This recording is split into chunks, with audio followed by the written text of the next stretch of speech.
Welcome to the Friday Happy Hour with victory strategist, award-winning author and your happy hour host, Annmarie Kelly. Each week, Annmarie chats with women who have reinvented, started over or wrote fabulous next chapters. They share how they overcame their midlife challenges and how you can too. So kick back with some good happy hour something to drink and enjoy today's show.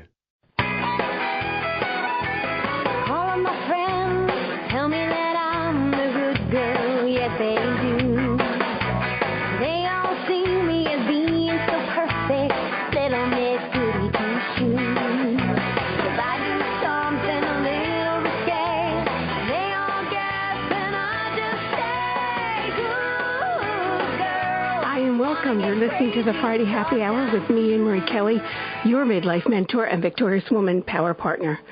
This is the place where us victory chicks and you men who care about us meet on Fridays to chat about the week and to find ways to live more powerfully and make our lives better. I'm glad you're joining me today, and it's happy hour, so if you haven't already done it, pour yourself a drink and sit back and relax. At Happy Hour and at Victorious Woman Project, we talk a lot about life transitions and reinventions.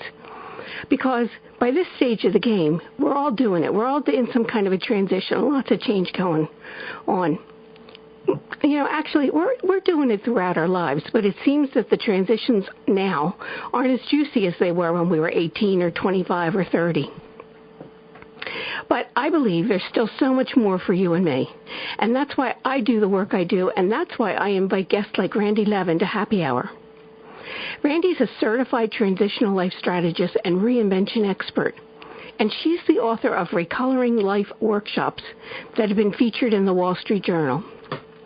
She's coming to Happy Hour with us today and sharing some of her reinvention tips. So listen, how did you react to Prince dying? Now, I don't know if you liked him, but I did.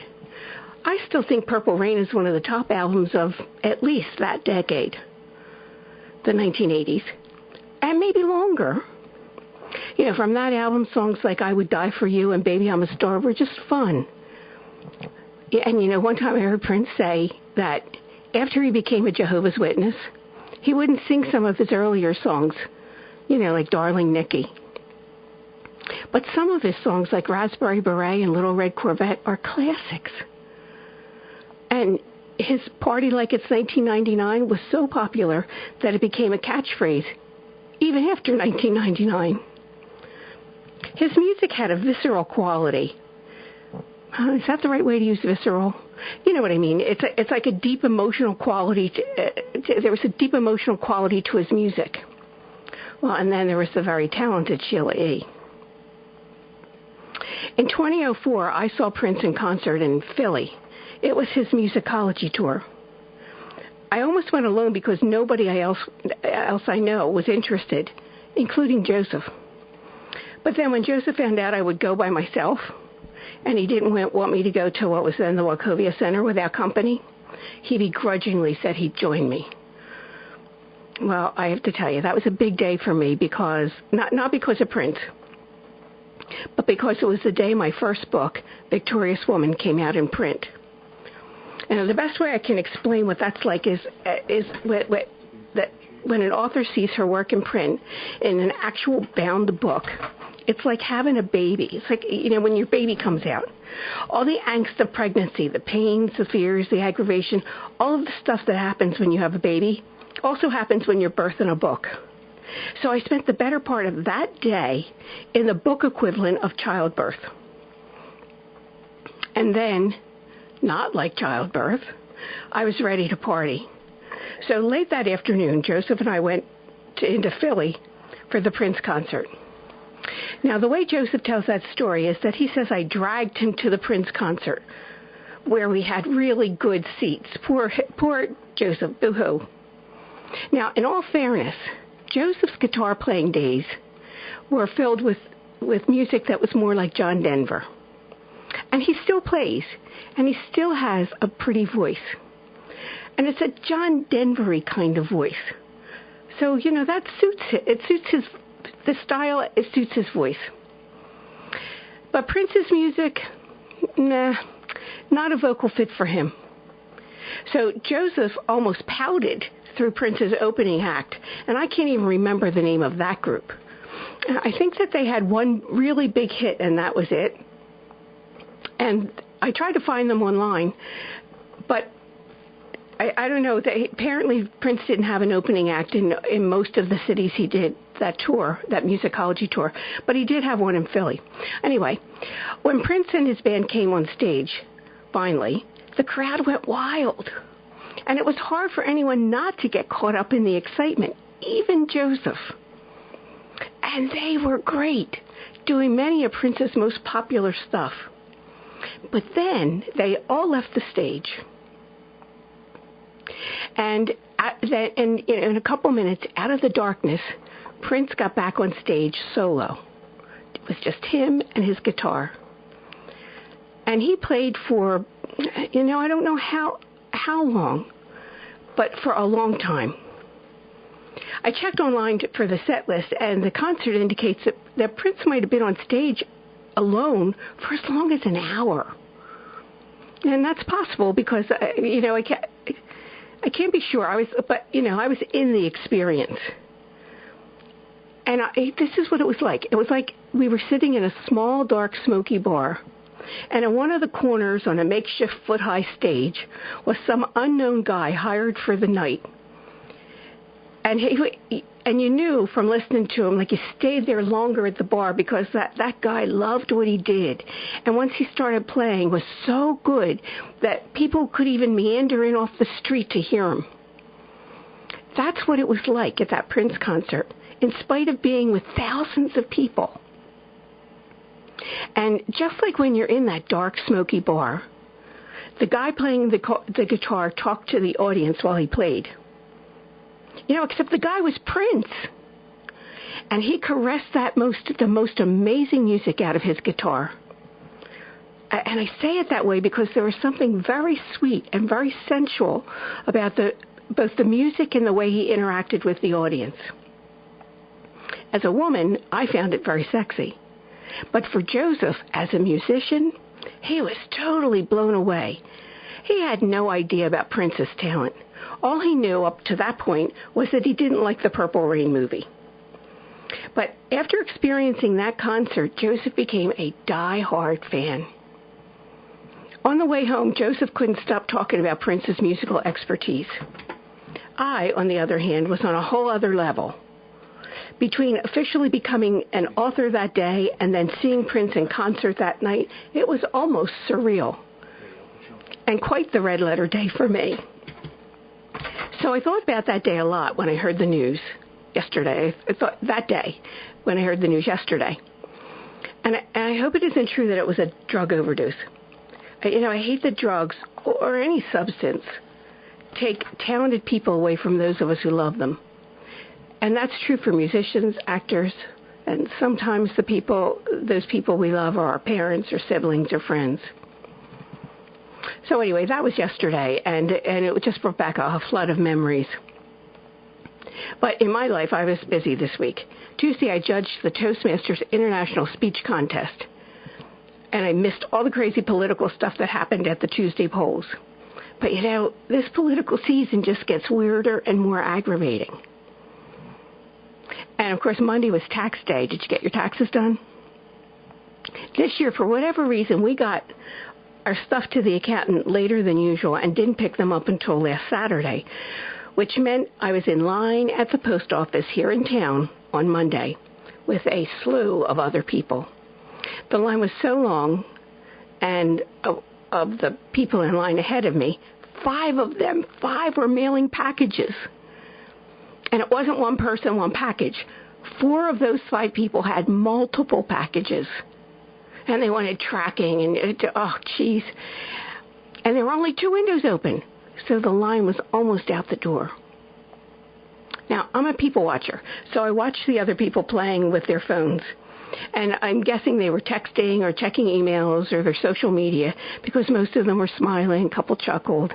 Always makes me laugh when that, and you probably like this too. We're both old enough to remember a time when if you saw somebody by themselves, like in a line or in a car, and they were laughing or talking, you thought that they maybe were a little bit off. Now you realize they're on their phones. And if you're but you know what? If you're a crazy person, this is such a good time to be one because you can get away with so much more in public than you could ever get away with just 10 or 15 years ago. Although, don't you hate it when part of the phone conversation is like you're waiting in a line in Starbucks or something, and the person next to you is shouting into their phone, forcing you to listen? You know, one time a woman was in front of me on the phone gossiping and making us all join. It's a large line in her scandalous conversation. So when she asked something like, well, what do you think? I answered her. That woman spun around and looked at me like I was crazy. And I stared right back and explained, we're all listening, and you asked, so I'm answering. She gave me the dirtiest look. But you know what? She got the message and ended the call.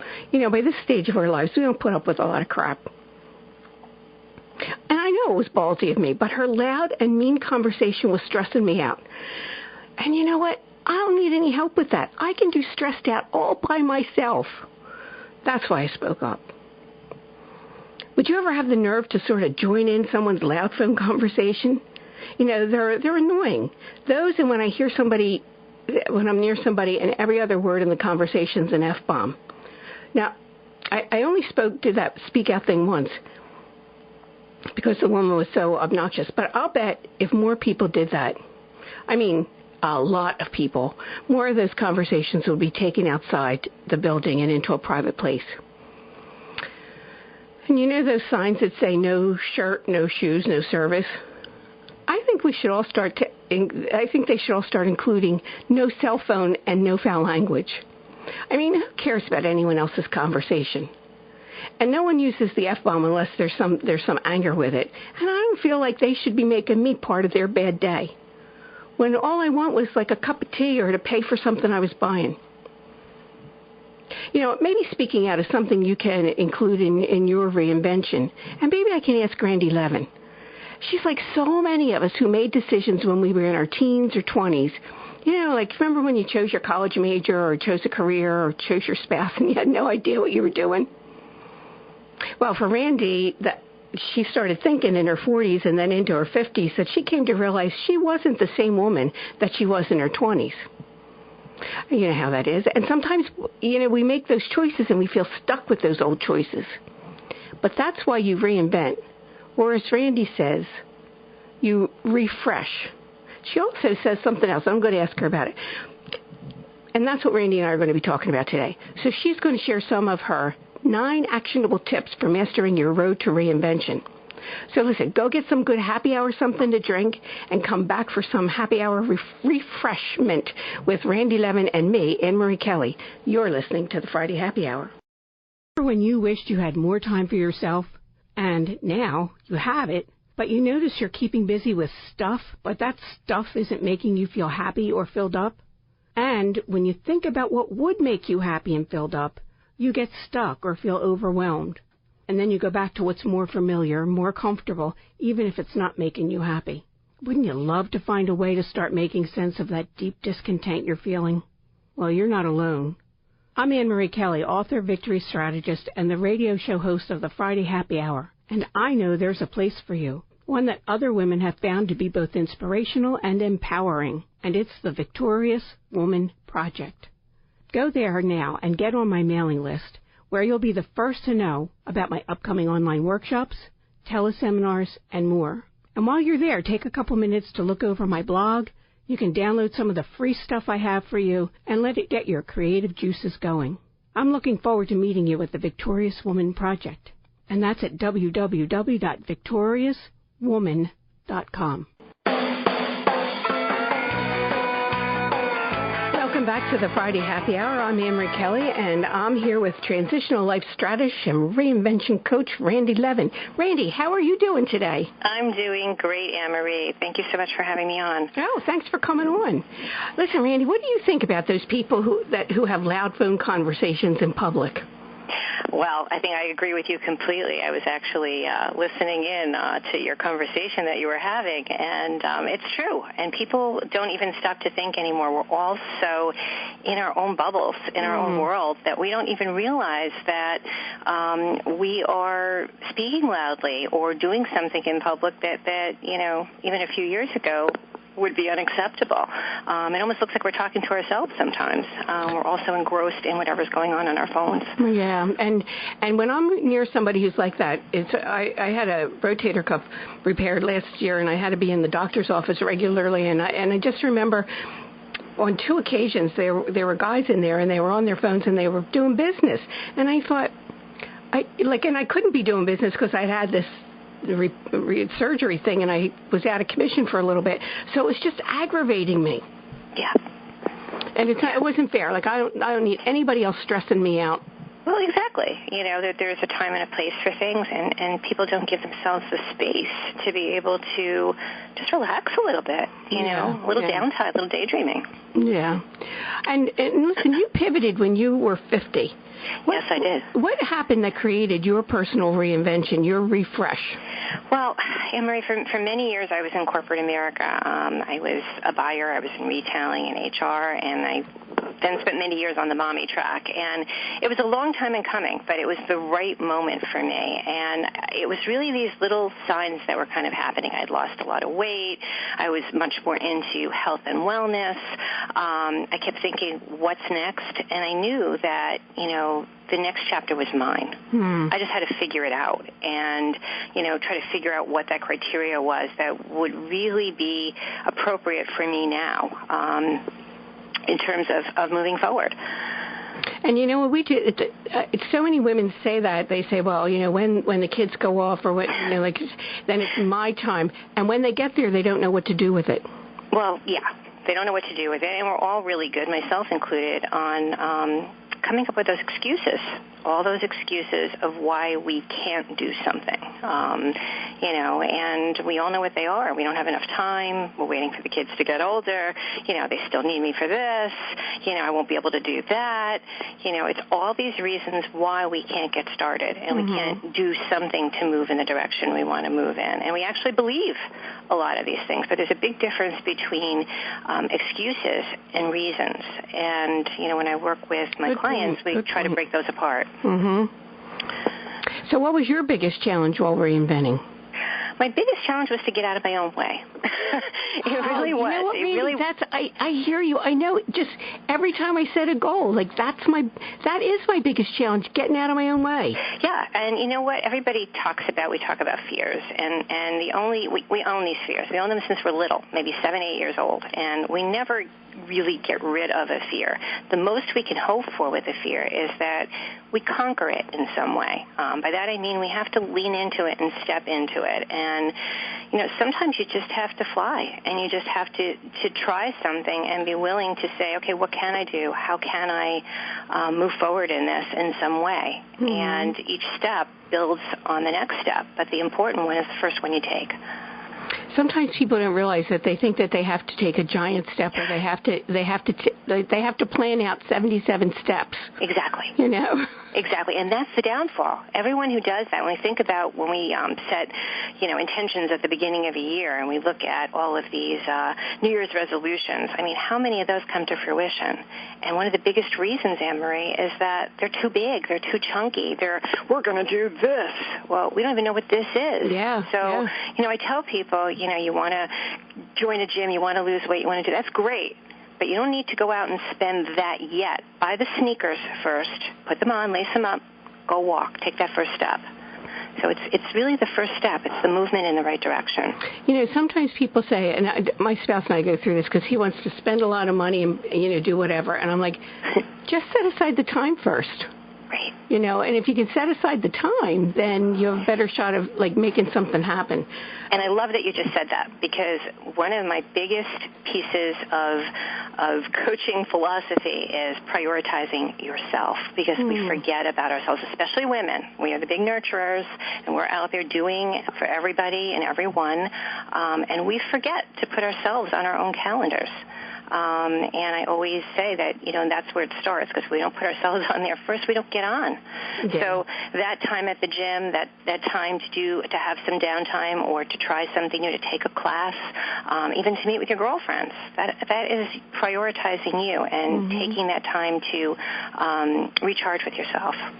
And I always think practicing is a good way of doing it. Like, you practice this behavior. It's, that's old act as if. When I stopped smoking cigarettes, I did it. It took me about a year to actually do it, but I never tried. I only stopped once, but I practiced being a non-smoker for about a year. And then when I finally actually stopped, I just stopped. Yeah. We need to be able to, and I'm going to use this word. It's maybe not the perfect word for what you're saying, but it sort of is. The ability to play with something. And with play comes this practice idea. So, for instance, I just had a client who was, thinking about, what's next. I really want to have a vacation house. I'm seeing this house on a lake. She had this so visualized in our conversation. I was on that lake with her. Okay? Wow. But she couldn't wrap her head around a second mortgage. How do I know I want to commit? How do I know I want it to be there? She was just all over it, and you could just see how she was tensing with it. Until I said, after one really simple question, I said, well, what would happen if this summer you just rent a house on a lake for a month and try it out? And all of a sudden, you could see the light bulbs going off. It was like, I can play with it. I can take it for a test drive. Yep, oh my God! So we forget that too often. I teach that, and I forget it sometimes. Yeah, we all do. Yeah, that's why we need coaches. Yeah, that's right. Even we coaches need coaches to remind us. Yes, absolutely. Listen, Randi, there was one question. I was reading your stuff on your website, and there was one question that you asked yourself that helped you connect with your inner self and cut through all the stuff of your busy life. What was it? Okay, so the one question that really created the pivot for me was, I said to myself, what would I do if it were 10 years ago? Sounds simple, right? But that question brought me, I knew exactly what the answer was as soon as I asked myself. And that question it grounded me. It brought me back to a place where I had to revisit the things I'd forgotten about, the things I left behind, that piece of ourselves we don't calendar in. It was that link to, I call it my forgotten woman, but my thing to my forgotten woman, my inner self. That, my forgotten woman. I like that. Yes, because we forget. We forget that, there are things that float our boat. There are things we love. There are passions we have because we get caught in the busy of every day and the motions of what we're doing. And, they're good and life is good, but we forget that there's other pieces.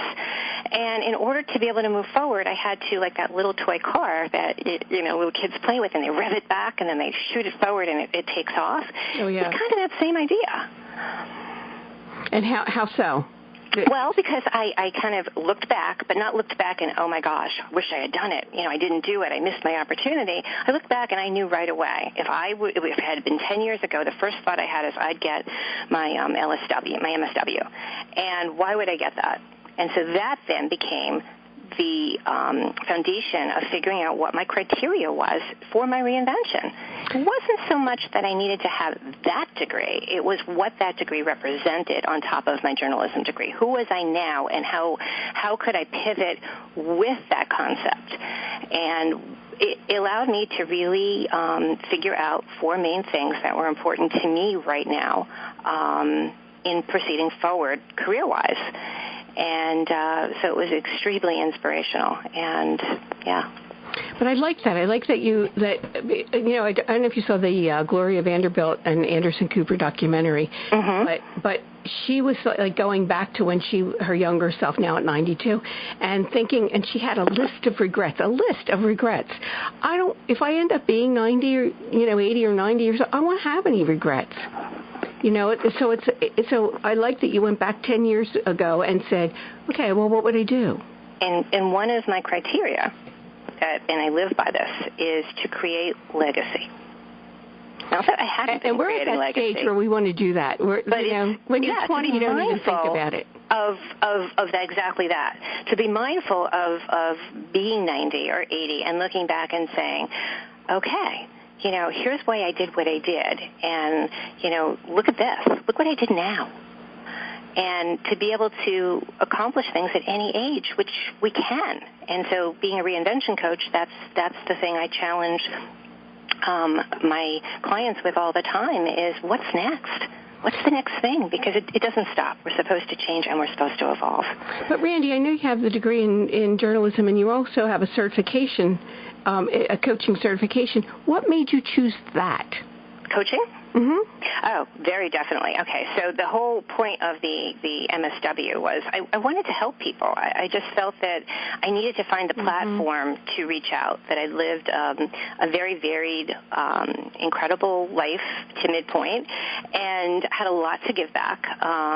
Journalism major, knew I could write, knew I loved public speaking, wanted to be able to do workshops, wanted to lecture, wanted to be there to help people. So the coaching was the natural progression. 20 years ago, coaching was a baby. Nobody even knew what it was unless you were an executive coach, somewhere and came in really more as a mentor. It wasn't a big deal. Today, it is. It's the hot thing. And so what I loved about it, it was something that I could do that was my own business. It was creative. I could, take this niche of reinvention and refreshing your journey, which was so passionate for me, and pay it forward in a sense. And I love the fact that it was something I couldn't have done 20 years, 15 years ago. Yeah, wouldn't have made any sense then. So, yeah. Well, Randi, you are helping women do that same thing, and you tell women to reinvent, refresh, and renew. Now, we have to go for a break, but when we come back, let's talk about renewing. Okay. All right. Everybody hang in there. You're listening to the Friday Happy Hour. Hi, this is Annmarie Kelly, author, victory strategist, and the radio show host of the Friday Happy Hour. I trust you're enjoying my conversation with this fabulous, victorious woman. If you're getting inspired with ideas and feeling empowered, this is just the tip of the iceberg. There's more for you. Tips, downloads, resources at the Victorious Woman Project. Go to victoriouswoman.com and look around and get on my mailing list so you can be the first to know about the newest good things I have for you. That's www.victoriouswoman.com. Welcome back to the Friday Happy Hour. I'm Annmarie Kelly, and I'm here with Randi Levin. So, Randi, you said reinvent, refresh, and renew. What does it mean to renew? Well, it's fun that we live in a world where we can make up our own words, but that's essentially what I did. Renew to me means to remember that you're at the heart of everything you do, and you have to really remember that. The choices you make for yourself, the challenges you provide for yourself, the changes you allow yourself to have and to evolve, to be the best you, that's ongoing. And renew is just that energy, that recharge. And I guess it's like remembering that, all that stuff. Like, do you ever have people go back to, like, when they were, kids in grade school or high school or something like that? Well, it's interesting. Coaching, quite different than therapy, where therapy will tend to spend a lot of time in one's past. Coaching does not spend tons of time in people's past. It's not to say it's not important, not to say people don't touch on it or talk about something they may have wanted to do or something that didn't happen for them. But coaching is so in the present moment, where you are today and where you want to be tomorrow, that we really focus on the goals from today to tomorrow. So it's not a lot of time that's spent in talking about somebody's past. Yeah, I don't usually do. I wasn't meaning to, like, therapy style. In fact, you've probably had the same experience. Sometimes when I'm talking to somebody as on one-on-one, and we get to a place where I think this is out of my area of expertise. You need to see a therapist. Yeah. I can do the coaching, but that's a therapy problem. Exactly. And sometimes the best balance is people who are using both. Yeah, because you're getting two different types of support in that. Yeah, that's really true. But the one thing that they do is like some of our natural tendencies have been with us since we were little kids. Yes. Like I like connecting with people. I like talking to people. I like asking people questions. And I did that as a little kid, but you know how the world says that's not right. That's being rude or whatever. And it wasn't until I was teaching school that I started back on asking questions and feeling good about asking questions and realizing that that was something very natural. I think we push that stuff away. Exactly. That's what I was saying before by that quick look back, if you would, that 10 years ago or 20 years ago, whatever it was, where you're allowing yourself to play with the thought of what you miss. And I call it listening to your life sometimes because we tend to know these things about ourselves, but we do forget them, so we don't really live them. And it can be something like as simple as a hobby, or something that we just tend to be good at, or something that we used to have time for that we no longer have time for. And, this is something that I talk about a lot, particularly with people who are, getting out of relationships, maybe coming out of a divorce situation. Like, what was it? Who were you before? Do you remember that? What was it that you really loved? Yeah. What were the highlights? What were the successes? And where can you then do more of that?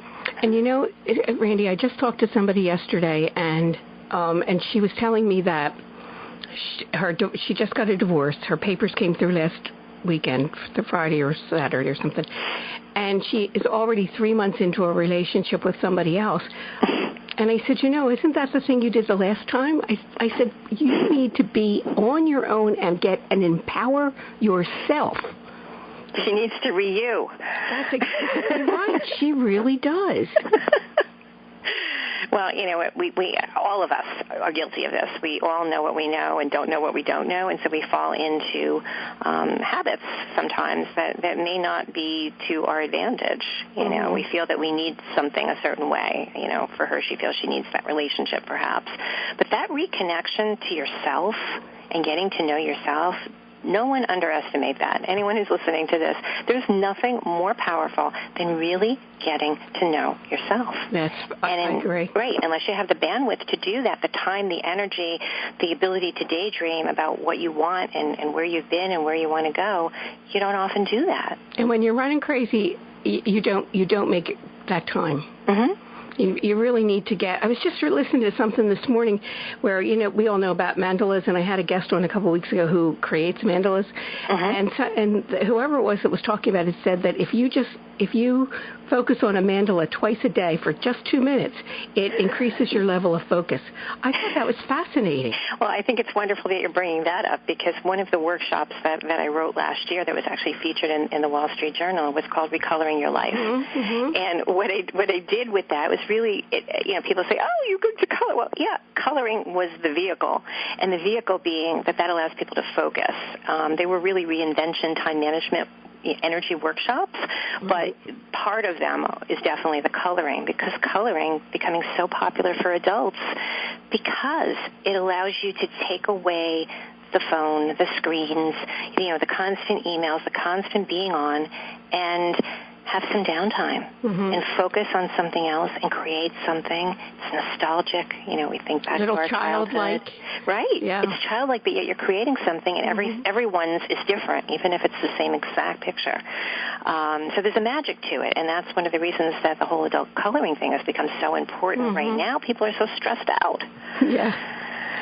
But, Randi, you have, like in your ebook, and we're going to talk about how my listeners can get that in a little bit, but you have, it's 9 actionable steps, and what we don't cover, my listeners can get in your ebook, but your first tip is to reprogram your GPS. Now, yes, we all know what it's like to get lost when we're driving, and we program in our GPS, but are you saying that we have a personal GPS? Yes, we do. We absolutely have a personal GPS, and we don't always use it because we get very bogged down in the what-ifs. And I don't know if that's going to work out. I don't know if I can get there. I don't know how to get there. If I get there, I don't know how to turn around. What if I get lost? I am lost. So I say to people when I lecture, when I do my workshop, it's in my new book that's coming out, Get Results, Signs from the Road of Life, that what would happen if you went out to your car right now, right, and you turn your car on, you program into your car's GPS as a destination the words, I don't know, or maybe. Where would your car go? And the same is true in our lives. Where will we go if we have no clue where we want that destiny to be? where we want that destination to be. Mm-hmm. And I like to use destiny and destination more than goals, but I actually break down the G, the P, and the S in my coaching, and that's kind of how this ebook is set up as well. But I think that we need to know that there's a lot of variables that are part of what a GPS does for us, or what that drive down the road does for us, that are the same in reinventing our lives. But you know what, Randi, so often we just go through our days doing the same old, and we don't really even realize that we're lost. What are some signs that you're lost? Signs that you're lost. When you're repetitively doing the same things, when time and life are very much connected. So a lot of the workshops and things I write about have a lot to do with time management, because your relationship to time and your relationship to life are totally entwined. And people will use the excuse all the time, oh, I don't have time. Didn't get to it. I don't think I have time for that in my life. Mm-hmm. And it's, to me, always a red flag when I hear it. But we all do it at some point. And I guess my question to anyone who's saying that is, do you not have the time? Or, what's it costing you not to have that time? And is it that you're overwhelmed? Or is it that you really don't have that time? So looking at, all the variables that can be there for us. And people tend to, come to me and say, oh, my gosh, I'm overwhelmed. I can't get my life organized. I need help with that. And it's just kind of like a signal, a red flag of them wanting perfection in their lives, or wanting, only success and only being able to see that. So if there's no guarantee that it's going to be perfect, well, I'm not sure I can travel down that road. Interesting, and that's true. And you say we should silence the BS in the F word of our lives. I do say that. And people look at me like, what'd she say? I know. But the F word isn't the one that could get us kicked off the air. What's the F word you're talking about? The F that I'm talking about is fear. Fear, that 4-letter word. And we all have them. And we all have them forever to some extent, because we do develop these fears as children, and we own them. But the first piece is to understand that that's what's playing at you a little bit. So if you're not accomplishing what you want to accomplish, or you're getting stuck, in a situation, or you feel that everything is stale, take a look at what it is you're trying to do. Are you trying to get to a point that everything is perfect? Are you trying to, are you self-doubting everything and feeling that, your contribution to work, to family, to a relationship is not good enough? Is it this fear of failure? Is it fear of losing the control? Some people are absolute control freaks. And so they think that, they have to have their stamp on everything that happens. And the interesting thing about control is the second we let it go a little bit, it kind of comes back to us. And that's true with a lot of these fears. Somebody told me not too long ago that they were afraid to travel because somebody who has older teenage children. And she said that she was afraid to travel because what if something happened to the kids while she was away? And I know somebody just the opposite, that they will travel, but they will travel on separate flights, the two parents, if they're going away on their own, because if something happens to them, they don't want their grown children to not have their parents. Interesting. I can understand that fear. Yeah. Except you really need to move through a lot of that stuff. What do you tell people about moving through fears?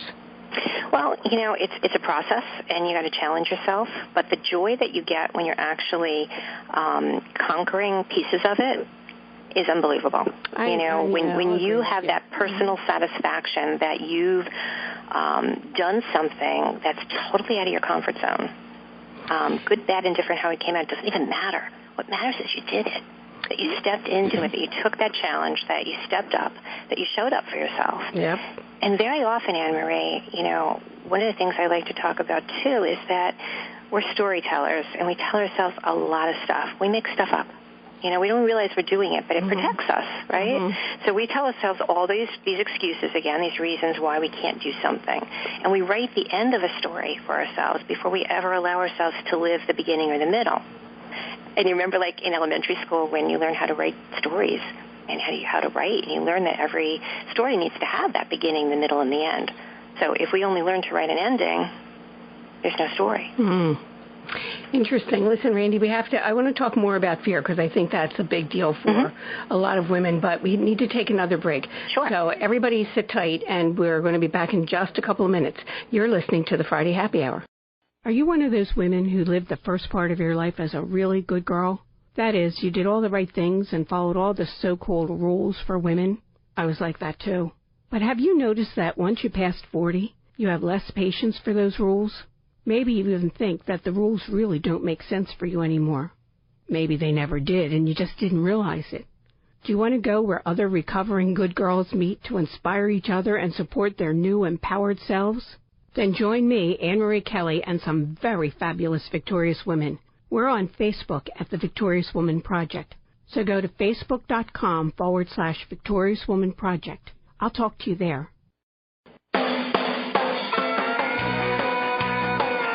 Welcome back to the Friday Happy Hour, and I'm Annmarie Kelly, and I'm here with Randi Levin, and we're talking about women and fear. And so, Randi, if a woman wants to quit her job and start a business, or maybe she's been home for years, and it sounds like you sort of had both of those things going on for you, and now she wants to go back in the workplace. That's only like a couple of a million versions, but what are some of the most common fears women have that and not just excuses? You know, you were talking about excuses earlier, and we have a lot of them, but what are some of the fears women talk to you about when they are thinking about their reinventions? A lot of it is the fear of failure. You know, what if I try this and I fail? What will my family think? What will my husband think? You know, do I want to make this investment in time and money to do something? What if it doesn't work out? That's a huge one. And fear of it being perfect, like waiting for that perfect moment. You know, my kids have to be this, my house has to be that, this has to be paid off, that has to be this.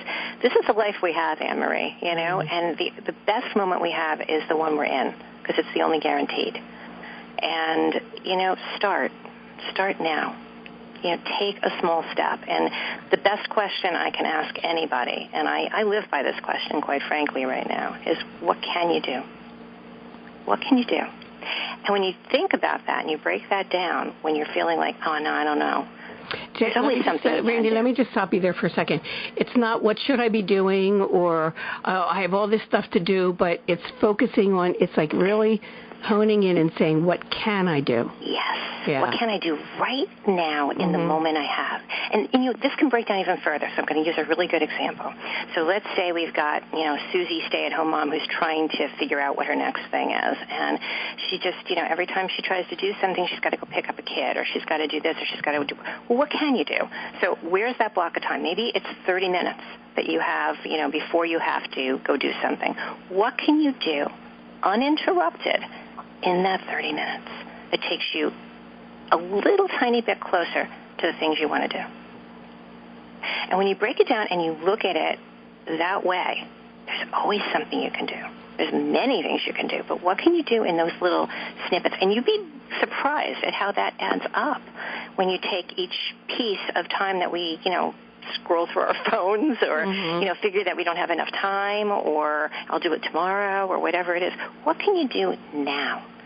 And the other piece of it is looking at that at the end of the day and saying, okay, so what did I do? You know, 3 successes from the day. And how can I do more of that?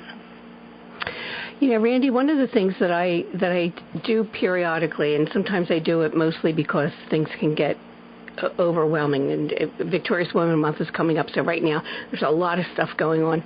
So what I do is I sort of run a tab of things to do, and the first thing is that just running that tab takes that, all those things aren't screaming in my head, because if something starts screaming in my head, I write it down on that list. And then I decide what I'm going to do. That's a big enough list that I can decide what I'm going to do in the course of a day.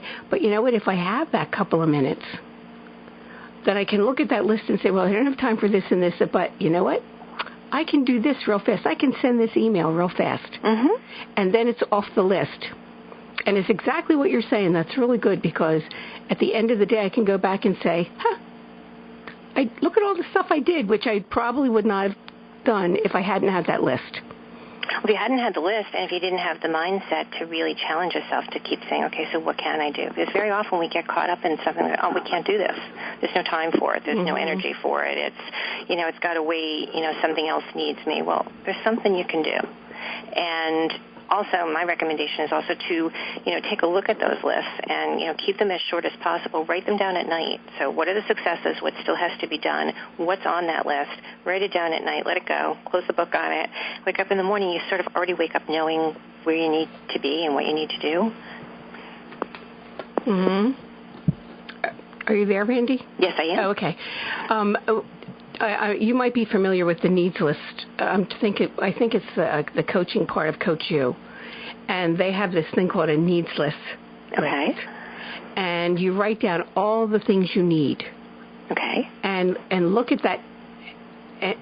And the more of those things that you write down, and then once you realize the things that you need, then many times you can, they're on that list, and now you're aware of them, so you can you can fix that need. And address it directly, yeah. And it's amazing to me how much space in my mind gets freed when I do something like that. Well, that's also the beauty of journaling, and people get overwhelmed with it, and they say, oh, I'm not going to journal, I don't have the time for that. But it doesn't have to be whole sentences, and it doesn't have to be every day. But it's that idea of jotting down thoughts, ideas. Maybe it's a daydream. Maybe it's a vision for something. I'm very visual, and so sometimes I will actually envision something. I'm not even sure what it means yet. So if I don't park it somewhere so that I can go back to it, it's kind of important. For instance, when I was doing my own personal reinvent, one of the first things that I kept seeing in front of me was a bridge. Like, what the heck? I keep seeing bridges. Like, what? Just visualizing bridges till I figured it out, that I was definitely moving from one thing to another. I was crossing a bridge from one part of my life to another part of my life. It was a journey. And a friend said to me, well, do you have any idea what bridge you're seeing? And I'm like, no, that's the part of the confusion. And so he said, well, then what about the Golden Gate? And I said, oh, my God, it's the Golden Gate. I love the Golden Gate. I've biked the Golden Gate. I've walked the Golden Gate. I've crossed the Golden Gate by car. I love that bridge. Okay, it's the Golden Gate. So, sometimes just taking that visual will take you so much further in what you're trying to do. And that's interesting, and I like that. But when you're talking about bridges, I'm laughing because bridges are like a fear thing for me. So every time I have a big victory, I walk across a bridge. And you step into that fear. That's wonderful. Yeah, and the Brooklyn Bridge, I tried it. The first time I did it, I couldn't. I got halfway. That's a tough one, yes, because of the construction of it, but it's a wonderful bridge to cross. Oh, it really is. Yeah. Well, it really is good, and when you're in the middle of it and you look around, it's really a cool thing. Yeah. Listen, Randi, that's all the time you and I have for today. Oh, it was great, Annmarie. But before you go, please tell my listeners how they can get a copy of that ebook. Oh, absolutely. Complimentary, please. Free to all of you. It's on my website, www.randilevincoaching.com. And I also would welcome anybody reaching out to me if you had any questions or comments or would like a strategy session. It's Randi@randilevincoaching.com. And you know what, Randi, but I have both of those on today's radio wrap-up. So, awesome. So your website and the ebook link and your email are all on today's radio wrap-up. Great. Randi, thanks so much for coming today. Have a great weekend. Thank you. You too. Take care. You too. And listen, for you Victory Chicks and you guys who love us, May is International Victorious Woman Month, and the Victorious Woman Project is celebrating in 3 ways. The first one is that with the Victorious Woman Contest. Now this is starting on Monday, April 25th, this Monday coming. And this is a chance for you to tell your own story. And you have a story. We all have a story. So with the Victorious Woman Contest, you write it up. It's on Facebook. There are prizes. And not only do you get to tell your story, but your victory could help someone else who is now in the same spot you were in then. So listen, what is your story? Have you victoried over some seemingly overwhelming obstacles, survived abuse, broken through a glass ceiling, beaten cancer, gotten over some addiction or some other disease, successfully built a small business, navigated a difficult separation, divorce, transition, and by doing whatever that was, you positively changed your life, I want to hear that story. And so do a lot of other people. This is the 9th year that we're doing the Victorious Woman Contest. And when you tell your story, I know you inspire and encourage other women to victory. And you make a positive difference in the world. And we get to give you the atta girl you've earned. That's the first thing. The second one is on May 1st. We're starting the 21-day Victory Challenge. Now, that's free. It's on Facebook at Victorious Woman Project, and you don't have to go any place to do it. What you'll do is each day you'll do one small thing for 21 days, and that'll help you make a difference in your life. I really want you to do it with me and the Victory Chicks and my Savvy Sizzle sisters. So you can download the whole 21-day Victory Challenge on my website. It's on the blog post. Or you can wait until it comes up on Facebook each day starting the 1st of May. So go in and like my page at Facebook, Victorious Woman Project. And finally, if you haven't gotten your ticket for Girlfriend Gala, don't wait. The early bird special still applies, but time's running out. And you guys, if you want to give your sweetie something special for Mother's Day, that's the good one to give her. And she'll like it way better than some dumb appliance. All right, maybe not better than all appliances, but certainly better than anything you would give her for the kitchen or the household in general. And, Pat Chiraki's our guest speaker, and Teresa Hummel-Crowninger is coming back to make us laugh, and we're benefiting Home of the Sparrows senior program. So the Girlfriend Gala isn't one of those fancy fundraisers that a lot of places have, and they're good. I'm going to one for Safe Harbor next week. But Girlfriend Gala is different. It's fun. It's a girlfriend kind of thing, and we focus on you and your victories and fun stuff. Listen, I posted all that info and those links on today's radio wrap-up at victoriouswoman.com. victoriouswoman.com. And by the way, last week I got a little confused. I thought it was Passover. I got my dates mixed up. Passover starts tonight. So what do you expect from a Catholic girl who just celebrated Easter? Just the same, to all my Jewish listeners, happy Passover. And I'm leaving you with this quote for the week. And it comes from Olympian Mia Hamm, and it reminds me of how important it is to reinvent every so often. I hope it'll remind you. She said, take your victories, whatever they may be. Cherish them, use them, but don't settle for them. I love that. Never settle for anything less than who you really are. Have a victorious weekend. Talk to you next Friday at the Friday Happy Hour. Chen's on. Thanks for listening to this Friday Happy Hour. Make sure you subscribe, rate and review today's show. And join us again next week for the Friday Happy Hour with Annmarie Kelly.